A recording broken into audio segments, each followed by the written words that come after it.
Ahojte, takže sme tu s Thierrym Neuvillom. Chcel by som vám ponúknuť nejaké otázky, ktoré by vás určite zaujímali, takže budeme rozprávať po anglicky. So on we talk, this is Thierrym Neuvillom, the world champion, and we have some question for him. So let's start with the question. So Thierry, the first question is, what were your beginnings in motorsports? What were my beginnings? My beginnings were actually, before driving myself, I was following rallying a lot, together with my father and the family, who was a big fan of rallying.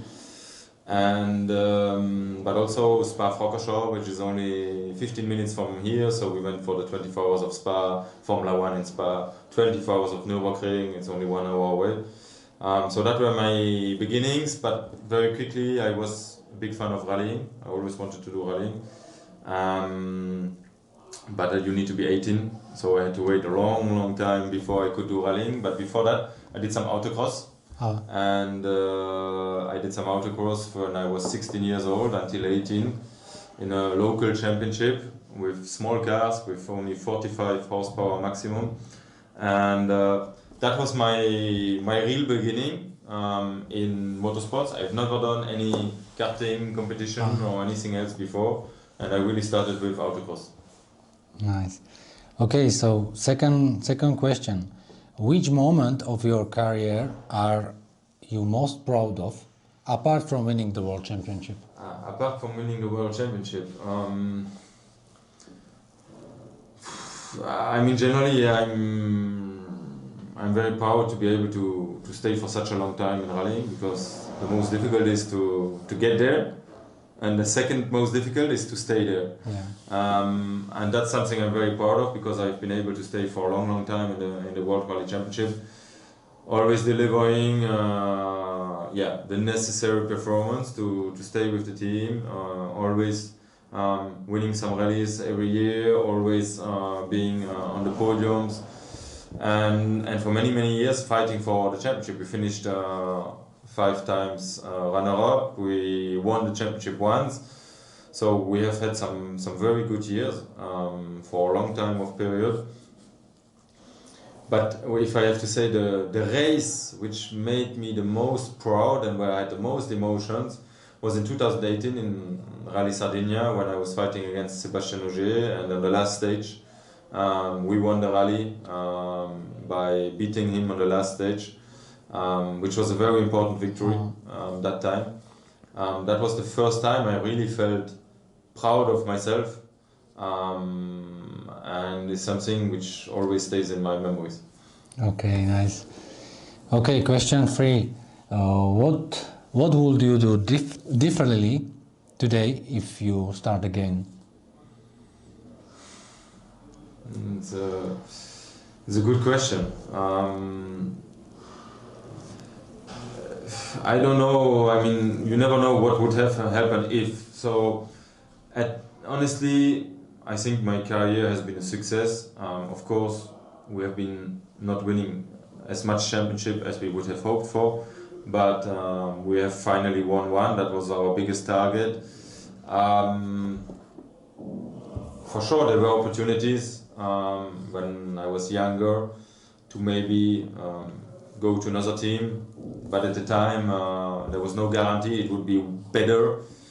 And nowadays I'm also very proud and comfortable with the choices I have made throughout my careers, staying with Hyundai, fighting with the team. It's like a family for me today after 13 years. Yeah.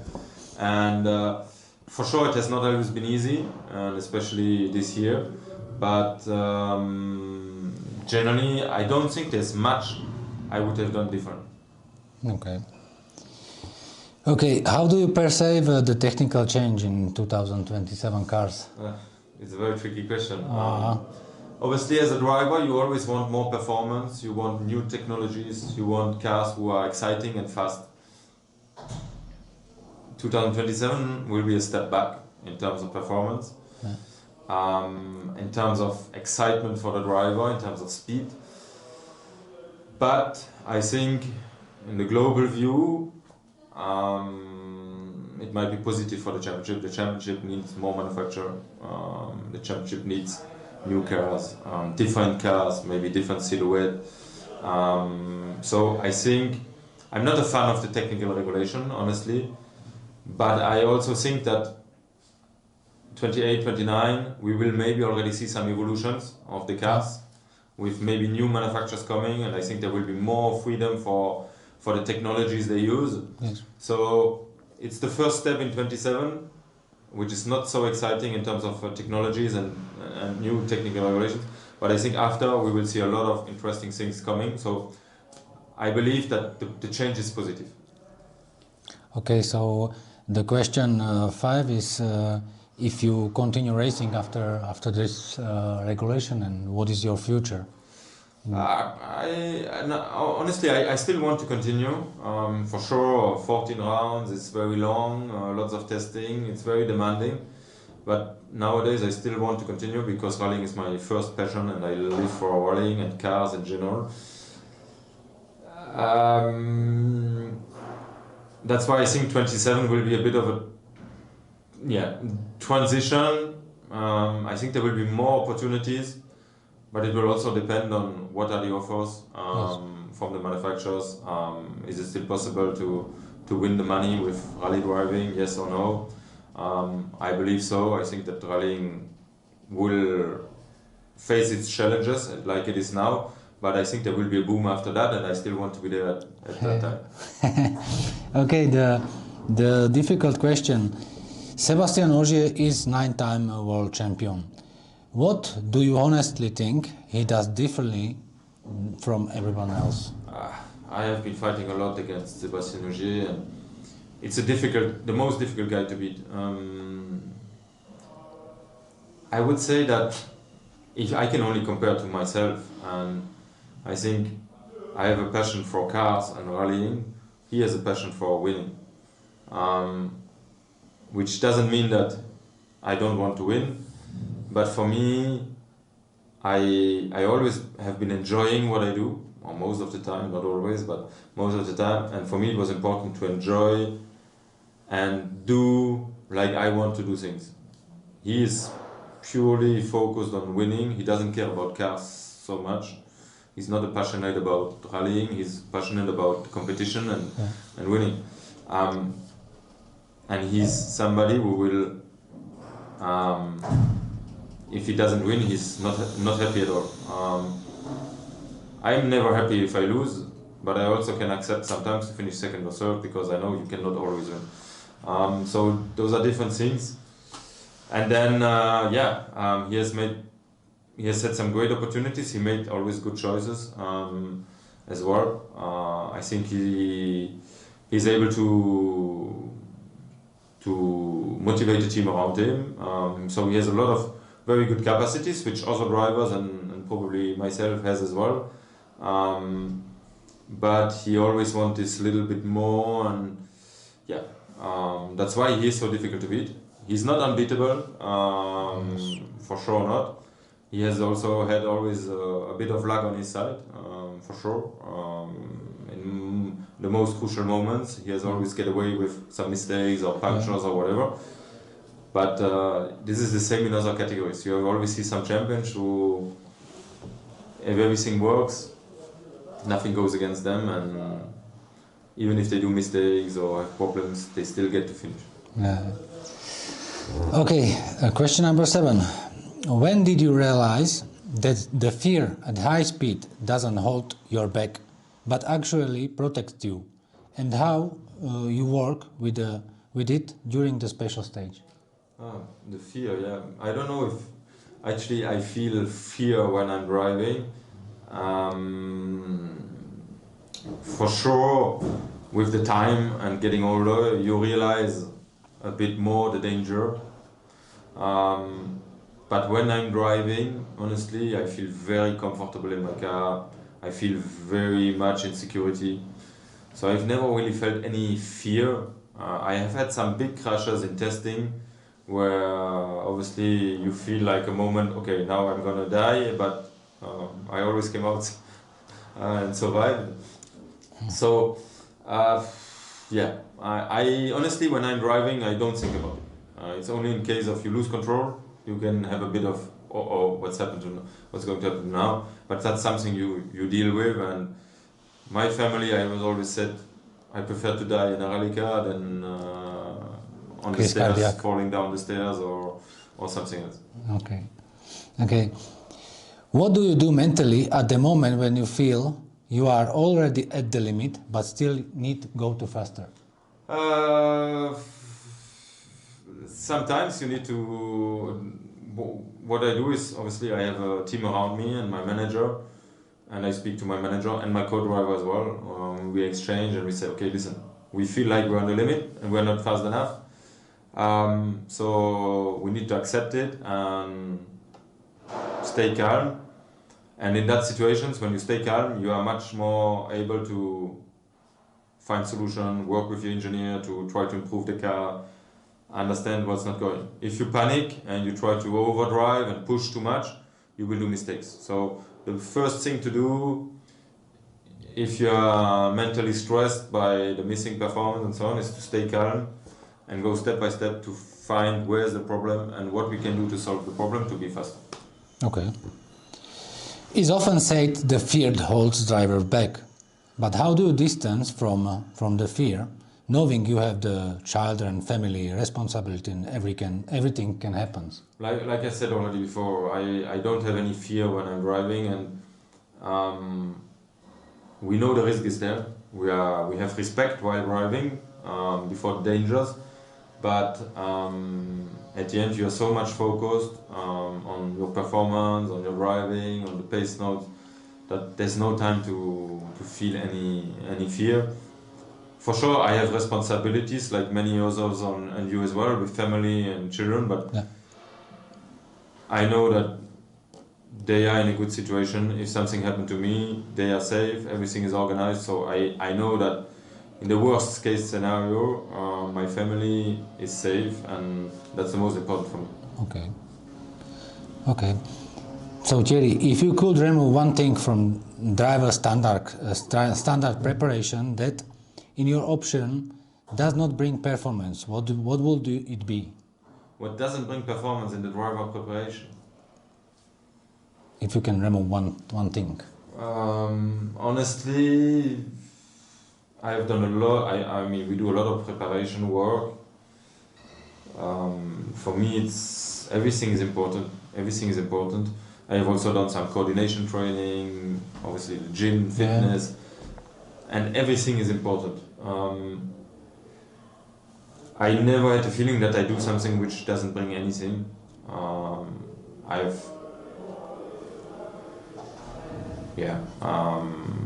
think every single detail is important. From what I do nowadays, I mean, I have special lenses for driving. I try to optimize everything. We work a lot on driver's installation, seat position. All these details are very important. Yeah. So I don't feel like there's something which is not important. And if you can do something more than the others, for me, it will bring you even a more advantage. So, yeah. Okay. What do you do when you enter a fast corner and you know it can be taken flat out, but it's too risky? It depends. It's a good question. It depends the situation you are in. When you are fighting for victory and it's the last stage of the rally, you will go flat for sure. If you are in a situation where the rally is still early, you are still managing a bit the risk, you will probably break a little bit. But if you have to go for it, like a power stage or a deciding stage, you will go flat for sure. Most of the time it works. Sometimes it's a bit scary, but you know it's a dangerous corner coming, you know you have to be very careful, and usually it works. But let's say in a way that those risks you only take when really a few tenths can make the big difference. If you are 10 seconds behind the leader and it's the last stage, you will not take the risk because it doesn't make sense. If you are 1 second behind the leader and Yes, it's the last stage, you will probably take the risk. Yes. And he as well. Okay. What does your mental internal dialogue looks like in a fast section? Are the words, image, or just the feeling? I mean, in a fast section, if there's time, sometimes to approaching fast section, you say, okay, now I need to be very focused. I can make a time difference there, but I need to be... So you are telling yourself, okay, be concentrated now. Now is a tricky section coming. But it's something you do constantly during the stage. You are driving, you listen to pace notes, you're on your flow, and you are constantly analyzing, okay, conditions have changed, maybe I need to be a bit more careful than usually, but constantly you analyze. Even in slower section, you can make big differences by finding the good racing line, the good traction, not overheating the tires. So you're constantly, while driving, constantly analyzing the situation and trying to adapt your speed, your driving style. And this is something we constantly do. Okay, did you have a period when you know you had the speed, but the results weren't coming? Yes. What was the turning point, is the end of the question. We have had several, in every year, basically, you have some rallies where you have been fast the year before, and you come the next year and you are nowhere. And then it's very difficult to say, okay, what I'm doing wrong, what is not working. I would say that in our case, as we are, and all the drivers probably, we are all professional, I would say 80% of the time is all the pace notes which are not good enough, or the setup. Because we all know how to go fast, we all can drive on the limit, but if the setup is not 100% and the other one has a perfect setup, you will always be slow. There is no way of going faster if the setup doesn't allow you to go fast enough. But also the pace notes. Sometimes you feel like the pace notes are okay, but then after you watch the video or the data and you see that you are braking much more than the other drivers in every corner, and you say, yeah, but I feel like I'm the limit of my pace note, but actually the pace note was too slow, and every time you brake a bit too much and you lose the time. So it's all pace notes or setup most of the time. Okay. How do you cope with spending so much time away from your family, and would you accept a shorter championship? Shorter championship, yes. Not less rounds, but shorter rallies. I think shorter rallies is very important, because nowadays nobody can follow anymore 4 days of rallying. So I think the rallies need to be a little bit more compact. Maybe some longer, but some other more compact. And this would allow us to spend a bit more time at home, obviously. After, I like traveling. When I'm traveling, I want to be home. And when I'm home, I want to be traveling. I think a lot of people know that problem. But generally, I would say that, for me, I work a lot. I'm away a lot from home, but when I come home, I try to spend quality time with the family. But also, I try to spend quality time for myself. Whenever I come to my factory, I play with my cars. We go and do some driving with the cars with some friends. We go to a racetrack. So I always try to have fun between the rallies to find back the motivation it needs for the next rally. Yeah. So now question number 15 is a little bit scary, but let's try. How did your experience the internal loss of Craig Brink? Did it affect you personally? It was tough. It came like a big surprise, honestly. I still remember very well. I was testing the day before, and I was in Croatia with the helicopter. Craig joined us at my test day at the end of the day, and I felt him very nervous because it was his first time really on tarmac with this car, and they announced a lot of rain. So he was really stressed, and he said, my test day will be shit tomorrow, I can do nothing, it will be full rain all the day.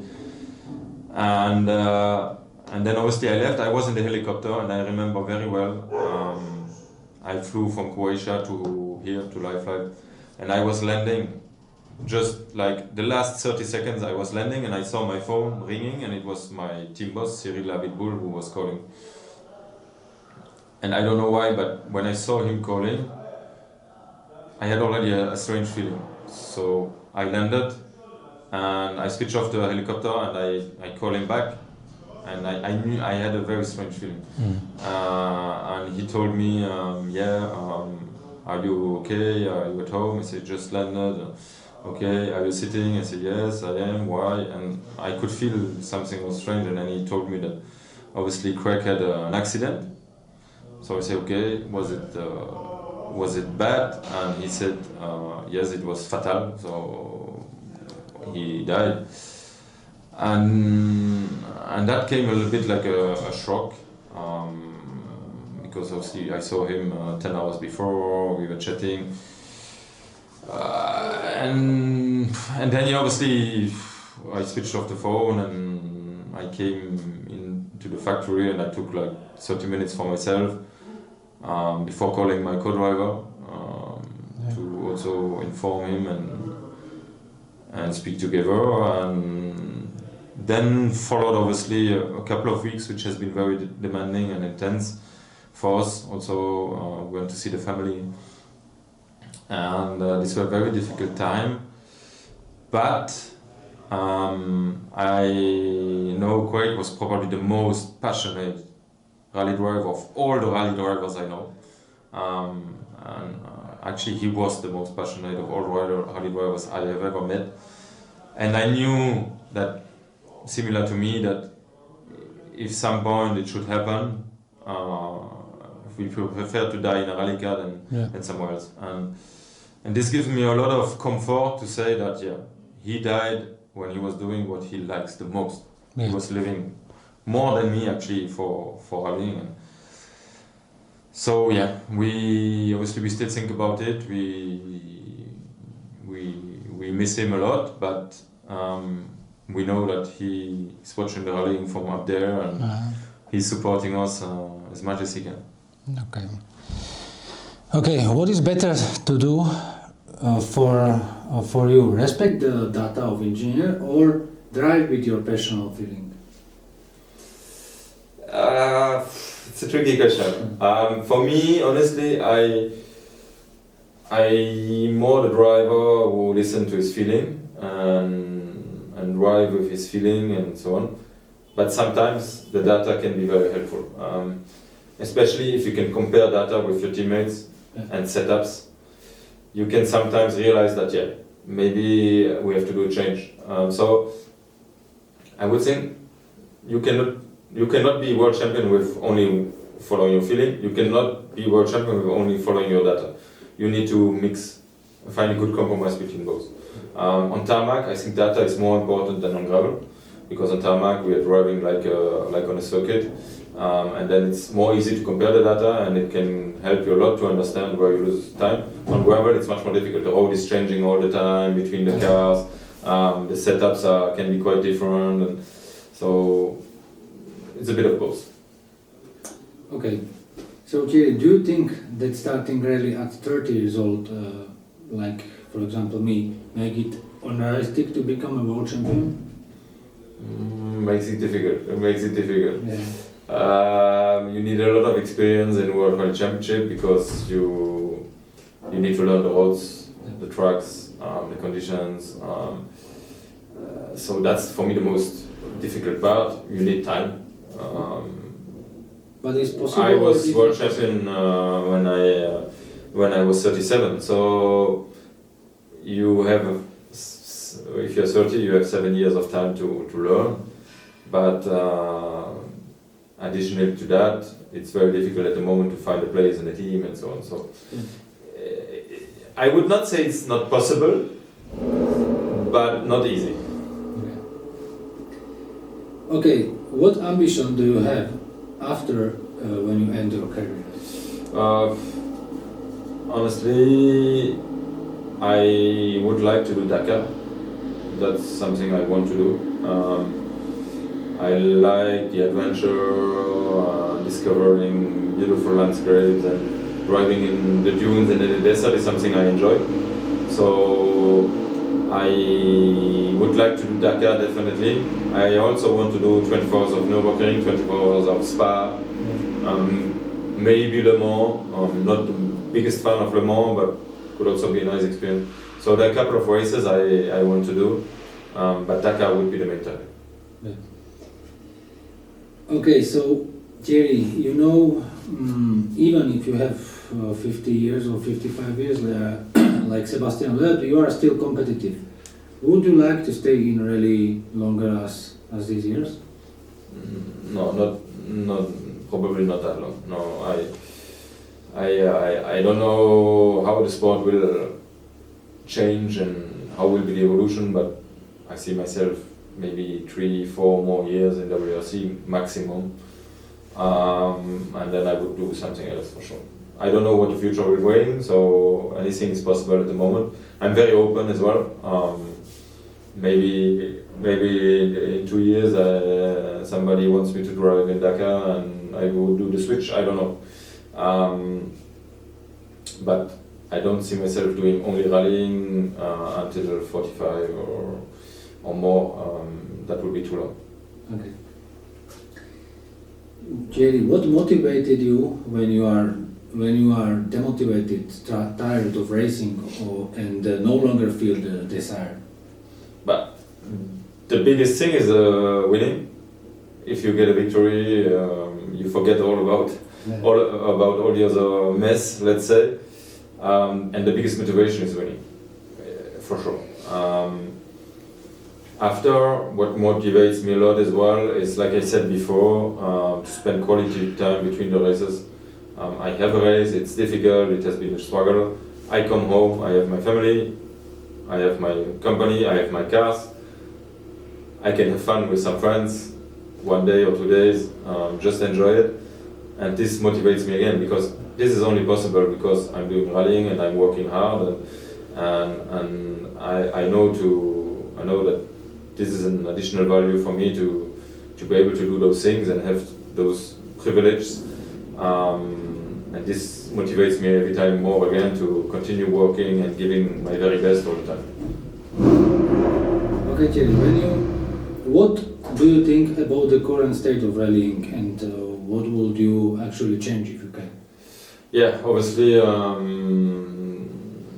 I expressed a lot my concerns about the current promotion of the rallying, and since the COVID, it has been on a steep, downhill, let's say.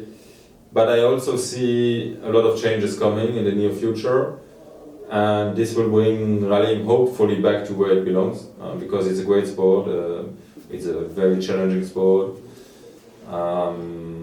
it's a very spectacular sport, so I believe that rallying deserves more. I have seen and been in the rally at very good periods like 2017, 18, 19, 20, which was really great, until the COVID came, when it started to be more difficult. So yeah, for me, a new promoter is mandatory.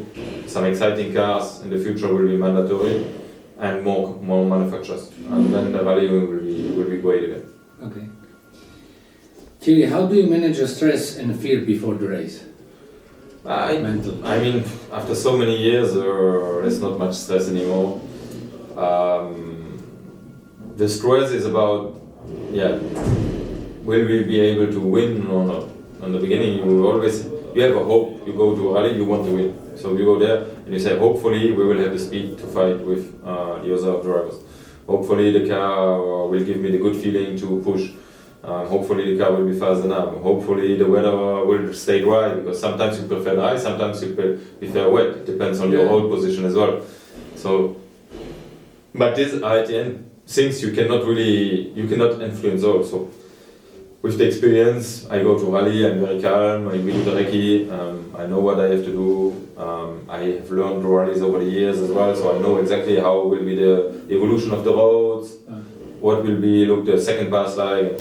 On a new rally, it's always a bit more stressful, because you go to a second pass on the stage and you don't know how it looks. So, but at the end, I would not say that I'm very stressed, and fear there's none. Okay.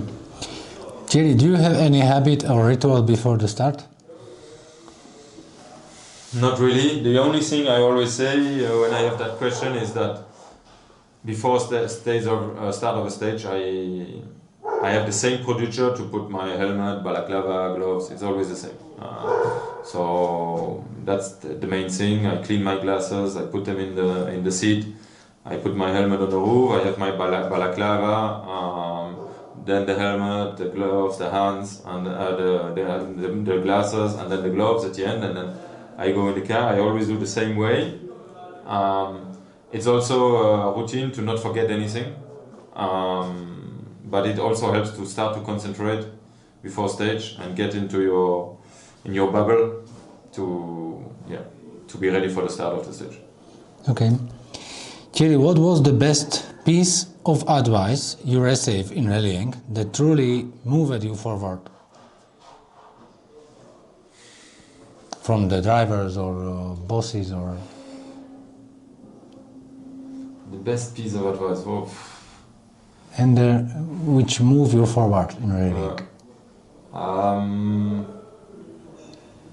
It's hard to say. I would say that in the beginning of my career, 2010-11, I was doing European Championship and Junior World Championship with two different cars, one 4x4, one two-wheel drive.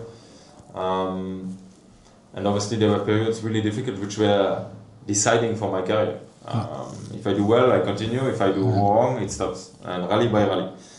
And at that time, I was working with Simon Jean-Joseph as a coach because he had a lot of experience and he was coming with me to some of the events. And he was somebody very calm. So even in the biggest moment of stress, he always said, and I still say it today, he said, "La vie est belle," which means the life is nice. Yes. So, which means don't stress you too much with what will happen, what is going on. Concentrate on your driving. You are doing what you always wanted to do, and enjoy it. And that was basically all in one sentence. La vie est belle, and you say, yeah, actually it's true. I do what I love. What I have always dreamed for. On the most beautiful roads you can imagine. I just need to do it. I don't need to be stressed about it. Just do it. I can do it. And so that's every time I meet Simon Jean-Joseph, we say la vie est belle. Yeah, la vie est belle. So that's probably one of the very important advices I learned over my career. Okay, and now I think it will be the hard question. Thierry, what is the question that no one has never asked you, but should have been? Oh, I got a lot of questions in my career, but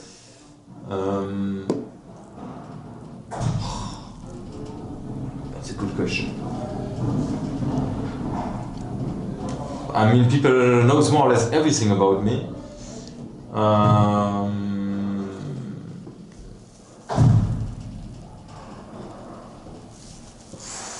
I don't know, honestly. I got more or less all the questions. I mean, whatever, if I'm a good cooker or whatever, I was good in school, or what I had been working before. I got a lot of questions. I mean, there are some I cannot answer. I don't know, honestly, I don't know. I would need some more time to think about. I don't know. Okay, Thierry, and the last demand of our Slovak fans is if you can try to say in Slovak language, Merry Christmas.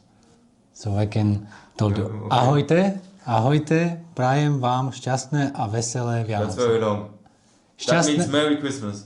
Yeah, šťastné a veselé Vianoce. So I can't say it in the camera, but... Šťastné a veselé Vianoce. Ahojte, prajem vám šťastné a veselé Vianoce. Okay, ciao, ciao. Thank you guys. Merry Christmas.